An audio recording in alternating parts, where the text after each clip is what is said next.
आज जिन case files, पुरानी डायरियों और इन्वेस्टिगेशन रिपोर्ट्स को हम खंगालने वाले हैं, वो सिर्फ किसी साधारण रहस्य की कहानी नहीं बताते। इन पन्नों में मानवीय स्वभाव की एक बहुत ही अंधेरी और परेशान करने वाली सच्चाई छिपी है। हाँ। आज के इस चर्चा का जो केंद्र है, उसका नाम है माधोपुर का खामोश गवाह। बिल्कुल, और ये नाम अपने आप में बहुत कुछ कहता है। सही कहा। इन तमाम दस्तावेजों को आज यहाँ सामने रखने का मकसद सिर्फ एक क्राइम स्टोरी को पलटना नहीं है। हम ये समझने की कोशिश कर रहे हैं कि कैसे डर, सत्ता और रसूख का जो प्रभाव होता है, वो कैसे पूरे 8 साल तक एक खौफनाक सच को गहरी कब्र में दफन रख सकता है। हाँ। और सबसे दिलचस्प बात यहाँ ये है कि कैसे नजरिए में एक छोटा सा बदलाव, एक नई सोच कैसे रातों रात पूरे केस की नींव ला सकती है। एकदम। चलिए इसको थोड़ा और गहराई से समझते हैं। आज की केस फाइल्स की शुरुआत में ही एक बहुत ही गहरी बात लिखी गई है। एक लाइन है वहाँ कि कभी-कभी सच चीख-चीख कर अपनी गवाही नहीं देता, वो बस डर के मारे खामोश हो जाता है। मुझे लगता है इस पूरी कहानी का सार शायद इसी एक लाइन में छुपा हुआ है। देखिए, अक्सर जब किसी अपराध या न्याय व्यवस्था की बात होती है तो सारा ध्यान उस शोर पर होता है जो बाहर मच रहा है। जैसे अदालत की बहस या मीडिया की सुर्खियां। सही पकड़ा। अदालत की बहस, गवाहों के लंबे चौड़े बयान। लेकिन आज जो रिपोर्ट्स हम देख रहे हैं वो शोर के बारे में है ही नहीं। ये उस सन्नाटे का मनोवैज्ञानिक विश्लेषण है जो एक पूरे शहर को, एक पूरे समुदाय को अपनी गिरफ्त में ले लेता है। इन फाइल्स में माधोपुर का जो विवरण दिया गया है, वो किसी भी आम छोटे शहर जैसा ही लगता है। एक ऐसी जगह जहां सब एक दूसरे को चेहरे से पहचानते हैं, हर किसी को पता होता है कि पड़ोसी के घर में क्या चल रहा है। एकदम ठहरे हुए पानी की तरह। जी, ठहरे हुए पानी की तरह, बहुत ही शांत। और इसी शहर में एक अमन नाम का 12 साल का बच्चा रहता था, एकदम सीधा साधा, जो बस घर से स्कूल और स्कूल से घर जाता था। लेकिन एक दिन वो स्कूल से घर लौटते वक्त अचानक गायब हो जाता है। और यहीं से सारे सवाल शुरू होते हैं। बड़ी अजीब बात है कि कोई फिरौती के लिए फोन नहीं आता। परिवार की बैकग्राउंड खंगालने पर पुलिस को किसी से कोई पुरानी दुश्मनी भी नहीं मिलती। बस एक दिन वो बच्चा हवा में गायब हो जाता है। जैसा कि अक्सर उन केसेस में होता है जहां शुरुआती सुराग नदारा सद होते हैं। हाँ, पूरा शहर उसे ढूंढने में लग जाता है और आखिरकार पुलिस को नदी के किनारे सिर्फ अमन का स्कूल बैग मिलता है। सिर्फ एक स्कूल बैग? सिर्फ स्कूल बैग। और बैग मिलने के बाद पुलिस जिस थ्योरी पर पहुंचती है, उसी थ्योरी ने इस केस को 8 सालों तक एक बंद डिब्बे में कैद रखा। उन्होंने इसको नाम दिया एक्सीडेंटल ड्राउनिंग, यानी हादसे में डूबने का मामला। यहाँ से ना प्रशासन और समाज की मानसिकता का एक बहुत ही दिलचस्प पहलू सामने आता है। सोचने वाली बात यह है कि एक सिस्टम इतनी जल्दी किसी नतीजे पर क्यों पहुंच जाना चाहता है, वो भी तब जब बॉडी मिली ही नहीं। बिल्कुल। जब पुलिस को सिर्फ एक स्कूल बैग मिलता है, ना कोई और सुराग है, ना ही बच्चे का शरीर मिला है, तो इसको तुरंत एक हादसा मान लेने के पीछे दरअसल एक साइकोलॉजिकल कन्वीनियंस या मनोवैज्ञानिक सुविधा होती है। मनोवैज्ञानिक सुविधा, इसको थोड़ा और विस्तार से बताइए। देखिए, कोई भी समाज या प्रशासन अक्सर असहज और डरावने सवालों से बचना चाहता है। अगर ये मान लिया जाए कि उस बच्चे के साथ कोई अपराध हुआ है, तो इसका सीधा मतलब क्या है? इसका मतलब है कि शहर में कोई अपराधी बेखौफ घूम रहा है। और इससे तो पूरे शहर में एक डर बैठ जाएगा। एकदम दहशत फैल जाएगी कि उनके बच्चे भी सुरक्षित नहीं हैं। लेकिन दूसरी तरफ अगर इसे एक हादसा घोषित कर दिया जाए तो किसी को दोष नहीं दिया जा सकता। ये एक दुखादा नियति बन जाती है, कोई आपराधिक साजिश नहीं। सिस्टम के लिए एक हादसे को फाइल में बंद करना हमेशा एक मर्डर या किडनैपिंग की इन्वेस्टिगेशन से ज्यादा आसान होता है। लेकिन एक बात यहाँ बहुत छुपती है। पूरा शहर और पुलिस भले ही इस, जैसे आपने कहा, सुविधाजनक निष्कर्ष को मान चुके थे, लेकिन एक इंसान थी जिसने इसे सिरे से खारिज कर दिया। अमन की माँ शालिनी।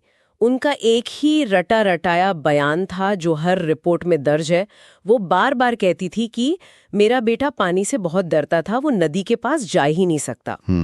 एक माँ का ये गहरा विश्वास पुलिस की उस पूरी थ्योरी के खिलाफ खड़ा था।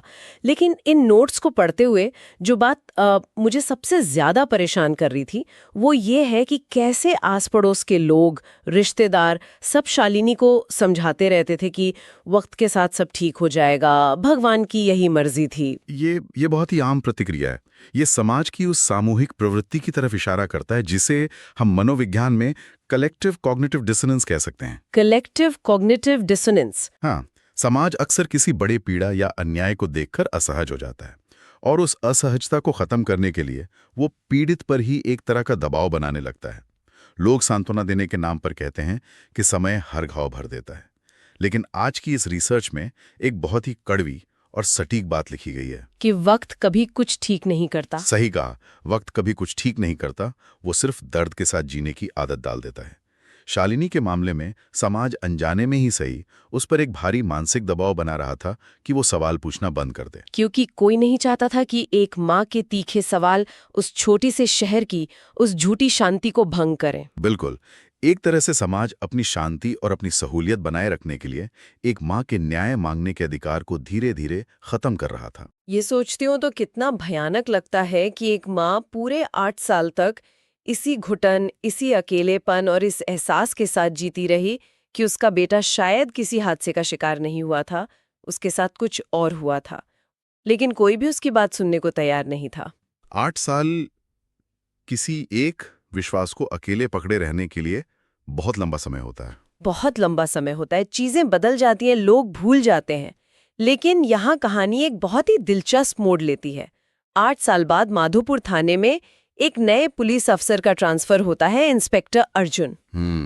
इंस्पेक्टर अर्जुन। चार्ज संभालने के बाद अर्जुन थाने की उन पुरानी अलमारियों की तरफ जाते हैं जहां पेंडिंग मामलों की फाइलें धूल खा रही थी, और वही उनके हाथ लगती है अमन की फाइल। देखिए, किसी भी ठंडे पड़ चुके केस में एक नए इन्वेस्टिगेटर का आना हमेशा एक नया नजरिया लेकर आता है, और मधुपुर के इस मामले को एक ऐसी ही नई नजर की सख्त जरूरत थी। और इसी नई नजर ने वो देखा जो 8 साल से किसी को नहीं दिखा था। जब अर्जुन उस फाइल के पन्ने पलटते हैं तो उन्हें एक बहुत ही बुनियादी बात खटकती है, एक ऐसी बात जो इतनी स्पष्ट थी कि समझ नहीं आता कि पुरानी पुलिस ने उसको कैसे नजरअंदाज कर दिया। बॉडी ना मिलना। एकदम सही। पुलिस ने बैग मिलने पर केस बंद किया था, लेकिन बॉडी तो कभी बरामद ही नहीं हुई थी। बिना शरीर के, बिना किसी पुख्ता सबूत के एक्सीडेंटल ड्राउनिंग की थ्योरी पर फाइनल मोहर कैसे लग सकती है? अर्जुन ने तुरंत इस केस को रीओपन किया। ये एक बहुत बड़ा कदम था। और जैसे ही जांच दोबारा शुरू होती है, केस डायरी से कुछ ऐसे सुराग बाहर आने लगते हैं जो हमेशा से वहीं थे। जैसे कि एक चश्मदीद का बयान। उस बयान में उसने अमन के गायब होने वाले दिन स्कूल के ठीक बाहर एक संदिग्ध सफेद वैन को देखा था। अगर इसे एक बड़े परिप्रेक्ष्य में रखकर देखें तो साइकोलॉजी में इसे कॉन्फर्मेशन बायस कहा जाता है। इसे एक आसान उदाहरण से समझते हैं। चलिए समझते हैं। मान लीजिए आपने अपने दिमाग में यह तय कर लिया है कि चाबियां सोफा के नीचे ही गिरी हैं, तो आप पूरे कमरे में सिर्फ सोफा के आसपास ही ढूंढेंगे, और अगर चाबियां टेबल पर रखी भी होंगी ना, तो भी उन पर नजर नहीं जाएगी, क्योंकि दिमाग तो सोफा के नीचे ढूंढ रहा है। सही बात है। पुरानी पुलिस टीम के साथ बिल्कुल यही हुआ था। उन्होंने पहले दिन ही ये कहानी गढ़ ली थी कि अमन नदी में डूब गया है। इसके बाद उनका पूरा ध्यान, उनकी पूरी इन्वेस्टिगेशन सिर्फ नदी के किनारे और डूबने वाले एंगल तक ही सीमित रह गई। तो उन्हें सिर्फ वही सबूत दिखाई दिए जो उनकी डूबने वाली थ्योरी को सही साबित करते थे। बिल्कुल ठीक पकड़ा। इस पूरी प्रक्रिया में स्कूल के बाहर खड़ी एक संदिग्ध सफेद वैन जैसी एक बहुत ही अहम जानकारी को पूरी तरह से कचरे के डिब्बे में डाल दिया गया, क्योंकि वो वैन उनके डूबने वाले सिद्धांत में फिट नहीं बैठ रही थी। एक फ्रेश पर्सपेक्टिव या नई नजर का सबसे बड़ा फायदा यही होता है कि वो पुरानी थ्योरी के चश्मे से चीजों को नहीं देखता। वो उन सुरागों को जोड़ पाता है जो सालों से फाइल में मौजूद होने के बावजूद एक तरह से अदृश्य हो चुके थे। लेकिन अर्जुन की ये नई जांच सिर्फ फाइलों के पन्ने पलटने तक ही सीमित नहीं रहती। नहीं, एक अच्छा इन्वेस्टिगेटर फाइल से बाहर निकलकर ग्राउंड पर जाता है। अर्जुन भी यही करते थे। वो इस बात को समझते थे कि असल जवाब फाइलों में नहीं, बल्कि उन लोगों के पास है जो उस दिन अमन के आसपास थे। और यहीं पर इन केस रिपोर्ट्स में एक बहुत ही महत्वपूर्ण नाम सामने आता है, रवि। हाँ, रवि। अमन का बेस्ट फ्रेंड। हाँ, अमन का सबसे करीबी दोस्त। रिपोर्ट्स में दर्ज है कि अमन के गायब होने के दिन के बाद से ही रवि ने जैसे हंसना बोलना छोड़ दिया था। वो बहुत ज्यादा चुप रहने लगा था। अब 8 साल का समय बीत चुका था। जो रवि उस वक्त 12 साल का था, अब 20 साल का एक नौजवान बन चुका था। पर उसकी वो गहरी चुप्पी 8 साल बाद भी वैसी ही थी। वैसी ही थी। अर्जुन जब रवि से मिलने जाते हैं तो उनके तरीके में कोई पुलिस वाली सख्ती या रौब नहीं होता। वो रवि के साथ बैठते हैं और बहुत ही संवेदनशीलता से बस एक सीधा सा सवाल करते हैं, रवि, क्या तुम उस दिन स्कूल के बाद अमन के साथ थे? कभी-कभी एक बहुत ही कोमलता से पूछा गया सवाल उस मजबूत बांध को तोड़ देता है जो सालों से किसी के अंदर बना हो। रवि का उस एक सवाल पर फूट फूट कर रोना कोई सामान्य बात नहीं थी। उसने रोते हुए कहा, मैं डरा हुआ था। ये सिर्फ एक इंसान का डर नहीं था, ये उस गहरे और भयावह मनोवैज्ञानिक आघात का परिदृश्य है जो एक 12 साल के बच्चे ने झेला था। रवि उस दिन वहां मौजूद था। उसने कुछ ऐसा देखा था जो किसी भी बच्चे के जहन में उम्र भर के लिए एक खौफनाक तस्वीर छाप सकता है। उसने अपने सबसे अच्छे दोस्त अमन को जबरदस्ती उस सफेद वान में खींचे जाते हुए देखा था। वही सफेद वैन जो पुलिस फाइल में चश्मदीद ने बताई थी। होते हुए देखता है और वो 8 साल तक अपना मुंह नहीं खोलता। ये सवाल पहली नजर में अजीब लग सकता है। अजीब लगता ही है। उसने पुलिस को कुछ नहीं बताया, अपने माता पिता से कुछ नहीं कहा। ऐसा क्या था जिसने एक बच्चे की जुबान को इतने सालों तक सील करके रखा? और यहीं पर ये केस एक साधारण किडनैपिंग की कहानी से बाहर निकलकर एक बहुत ही खौफनाक सामाजिक सच्चाई की तरफ मुड़ता है। बिल्कुल, रवि का वो खुलासा सिस्टम को हिला देने वाला था। रवि ने अर्जुन को बताया कि उस सफेद वैन में जो आदमी बैठा था वो कोई आम गुंडा या सड़क छाप अपराधी नहीं था।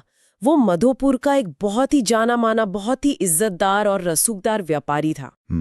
और सबसे बड़ी बात, जिस वजह से रवि 8 साल तक चुप रहा, रवि के पिता उसी व्यापारी के कारखाने में काम करते थे। यहाँ आकर ना ये पूरी केस फाइल एक बहुत ही बड़े सामाजिक और आर्थिक ढांचे की पोल खोलती है। अब ये कहानी सिर्फ एक अपराध की नहीं रही, बल्कि ये सिस्टम, सत्ता और छोटे शहरों की जो आर्थिक निर्भरता होती है उसका एक बहुत ही गहरा अध्ययन बन जाती है। आर्थिक निर्भरता, बिल्कुल। जब हम छोटे शहरों या कस्बों की बात करते हैं जहां रोजगार के अवसर बहुत गिने चुने होते हैं, वहां ताकतवर लोग सिर्फ शहर का पैसा कंट्रोल नहीं करते। तो और क्या कंट्रोल करते हैं? वे वहां के लोगों की जिंदगियां और उनकी खामोशियों को भी कंट्रोल करते हैं। इसे ऐसे देखिए, एक 12 साल के बच्चे के लिए जिसके पिता किसी आदमी के यहाँ नौकरी करते हों, उस मालिक के खिलाफ गवाही देना कोई विकल्प था ही नहीं। वो बच्चा डरता था कि उसके परिवार का क्या होगा। सही बात है। उसे शायद ये भी समझ नहीं था कि कानून कैसे काम करता है, पुलिस कैसे मदद कर सकती है, लेकिन उसे ये बहुत अच्छी तरह पता था कि अगर उसने मुंह खोला तो उसके पिता की नौकरी छिन जाएगी, उसका परिवार सड़क पर आ जाएगा। सत्ता का खौफ किस तरह से काम करता है, ये उसका एक बहुत ही बारीक उदाहरण है। एकदम। हो सकता है उस व्यापारी ने कभी रवि को सीधे तौर पर धमकी ना दी हो, लेकिन उसकी जो सामाजिक और आर्थिक हैसियत थी ना, उसी ने रवि के दिमाग में वो डर पैदा कर दिया था। मैं सोचती हूँ तो कितनी सिहरन पैदा होती है इस ख्याल से। एक बच्चा जो रोज सुबह इस भारी बोझ के साथ उठता होगा कि वो अपने सबसे अच्छे दोस्त के अपहरणकर्ता का नाम जानता है, वो अमन की माँ को रोज रोते हुए देखता होगा, लेकिन चाहकर भी कुछ नहीं कर पाता होगा। ये किसी भी इंसान को तोड़ देने के लिए काफी है। धन ने इदिरना बेक्चुम 8 साल तक एक खामोश गवाह बनाकर रखा। उसने अपना बचपन, अपनी मानसिक शांति, सब कुछ इस एक राज के बोझ तले कुचल दिया। और सबसे बड़ी ट्रेजेडी ये है कि ये खामोशी उस रसूखदार व्यापारी के लिए सबसे बड़ी सुरक्षा छतरी बन गई। जब हम कहते हैं ना कि ताकतवर लोगों का खौफ आम इंसान को पंगु बना देता है, तो उसका मतलब यही होता है। कई बार हम सोचते हैं कि अपराध हमेशा रात के अंधेरे में या किसी सुनसान जगह पर होते हैं, लेकिन सच तो ये है कि बहुत से अपराध दिन के उजाले में होते हैं, भरी भीड़ के सामने होते हैं। फर्क सिर्फ इतना होता है कि जो लोग उसे देख रहे होते हैं वो अपनी आंखें बंद कर लेते हैं। बिल्कुल। क्योंकि सिस्टम में सच बोलने की जो कीमत है वो एक आम आदमी चुका नहीं सकता। रवि की खामोशी उस सिस्टम की जीत थी जो अपराधियों को ये भरोसा दिलाती है कि पैसा और रुतबा हो तो कोई भी अपराध छुपाया जा सकता है। तो अब 8 साल बाद जब ये राज खुल ही चुका था, तो आखिरकार बारी थी एक्शन की। जैसे ही रवि उस व्यापारी का नाम लेता है, कहानी एक बिल्कुल नए और तेज मोड़ पर आ जाती है। इन्वेस्टिगेशन ने रफ्तार पकड़ ली। हाँ, इंस्पेक्टर अर्जुन एक पल की भी देरी नहीं करते। वो तुरंत उस रसूखदार बिजनेसमैन का नाम अपनी डायरी में नोट करते हैं। जिस केस की फाइल पर 8 साल से धूल जमी थी, वो अब एक फुल स्केल पुलिस ऑपरेशन में बदल चुका था। अब लग रहा था कि न्याय मिलने ही वाला है। पुलिस की एक टीम तुरंत उस व्यापारी को गिरफ्तार करने के लिए उसके बड़े से बंगले पर पहुंचती है। लेकिन क्या होता है? जैसे ही वो अंदर दाखिल होते हैं, उनके सामने एक और बहुत बड़ा झटका इंतजार कर रहा होता है। पूरा का पूरा घर खाली है, वहां कोई नहीं है। इस घटनाक्रम को अगर हम करीब से देखें तो ये सिर्फ एक अपराधी के भागने की कहानी नहीं है, इसके पीछे बहुत गहरे अर्थ छिपे हैं। बिल्कुल, क्योंकि जब आस पड़ोस में पूछताछ की जाती है तो पता चलता है कि वो व्यापारी अपने पूरे परिवार और सामान के साथ ठीक 3 दिन पहले ही शहर छोड़कर जा चुका है। ठीक 3 दिन पहले। अब इस टाइमिंग पर गौर कीजिए। 8 साल तक वो आदमी उसी शहर में बिल्कुल बेखौफ अपनी शानदार जिंदगी जीता रहा। उसे कोई डर नहीं था।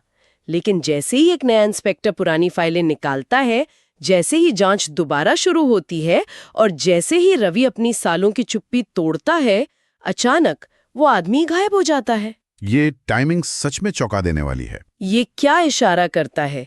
क्या उसे कहीं से भनक लग गई थी कि वो पुराना गड़ा हुआ मुर्दा अब फिर से बाहर आ रहा है? और जो सवाल इन केस फाइल्स के आखिर में बहुत बड़े अक्षरों में लिखा है, क्या अमन आज भी जिंदा हो सकता है? इन घटनाओं की टाइमिंग एक बहुत ही लॉजिकल और परेशान करने वाला सवाल खड़ा करती है। देखिए, एक आदमी जो 8 साल से निश्चिंत था, उसका ठीक 3 दिन पहले रातों रात गायब होना कोई संयोग नहीं हो सकता। बिल्कुल नहीं। इसके अलावा अगर हम रवि के नजरिए को भी एक इन्वेस्टिगेटर की तरह जांचें, तो हमें कुछ और बातें भी सोचनी होंगी। जब कोई इंसान 8 साल के गहरे सदमे और डर के बाद अपनी चुप्पी तोड़ता है, तो क्या वो एक ही बार में सब कुछ सच-सच बता देता है? ये बहुत बड़ा पॉइंट है। शायद डर अभी भी हो। वही, या तो डर अभी भी उसके मन के किसी अंधेरे कोने में छिपा होता है। क्या ये संभव है कि रवि ने सिर्फ उतनी ही सच्चाई बताई हो जितनी उसे सुरक्षित लगी? मतलब वो थोड़ा और सच जानता है पर बता नहीं रहा। क्या उस सफेद वैन में जो हुआ, उसके आगे की कहानी भी रवि जानता है, लेकिन अब भी बताने से कतरा रहा है?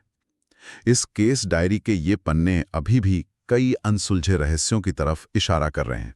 इस पूरे मामले को, इन सभी रिपोर्ट्स और डायरियों को खंगालने के बाद जो एक बात बहुत ही मजबूती से उभर कर सामने आती है, वो ये है कि न्याय तक पहुंचने के रास्ते में सिर्फ अपराधी ही दीवार नहीं होते। बहुत सही बात।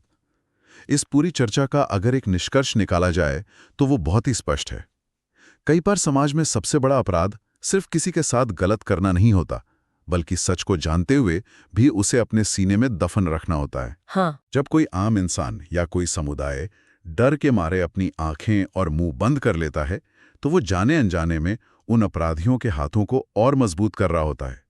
माधोपुर के इस केस में वो संदिग्ध सफेद वैन 8 साल तक सिर्फ इसलिए एक रहस्य बनी रही क्योंकि डर ने एक अहम गवाही की आवाज को दबा दिया था। डर आवाज दबा देता है। ये केस हमें एक बहुत ही कड़वा सबक देता है कि खामोशी कभी भी न्यूट्रल या तटस्थ नहीं होती।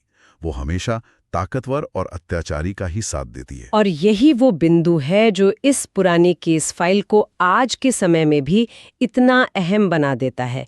ये सिर्फ माधोपुर के अमन, रवि या उस इंस्पेक्टर की कहानी तक सीमित नहीं है। इन पन्नों को पढ़ते हुए ये सोचने पर मजबूर होना पड़ता है कि आज भी हमारे आसपास ऐसे कितने ही खामोश गवाह मौजूद हो सकते हैं। ऐसे कितने ही लोग होंगे जो किसी ताकतवर इंसान, किसी सिस्टम या पैसे वाले के डर से सच बोलने की हिम्मत नहीं कर पाते। और उनकी इसी खामोशी की आड़ में न जाने कितने ही अमन आज भी गायब है, न जाने कितने ही सच फाइलों में बंद है। क्योंकि अपराध कभी भी एक अकेले में होने वाली घटना नहीं होती। ये एक पूरा सामाजिक ताना बाना है जिसमें हर वो इंसान हिस्सेदार बन जाता है जो अन्याय होता हुआ देखता है, लेकिन अपनी सुविधा या अपने डर की वजह से चुप रहने का फैसला करता है। तो इस पूरी पड़ताल और इस गहरे विश्लेषण के बाद एक ऐसा सवाल बाकी रह जाता है जो इन फाइलों में कहीं लिखा तो नहीं है, लेकिन सारे सुराग उसी तरफ इशारा कर रहे हैं। और वो सवाल क्या है? सवाल ये है कि अगर वो व्यापारी इंस्पेक्टर अर्जुन के वहां पहुंचने से ठीक 3 दिन पहले ही अपना सारा बोरिया बिस्तर समेटकर भाग गया, तो इसका एक ही मतलब है, उसी किसी ने खबर दी थी। कोई रसूखदार इंसान या शायद शहर का कोई बहुत ही जाना माना चेहरा जो 8 साल से इस पूरे राज को जानता था और आज भी, इतने सालों बाद भी, उस अपराधी के लिए एक ढाल बनकर खड़ा है। रवि तो डर के कारण चुप था, वो एक 12 साल का बच्चा था, लेकिन वो दूसरा इंसान कौन है जो सत्ता, पैसे और साजिश के तहत आज भी चुप है?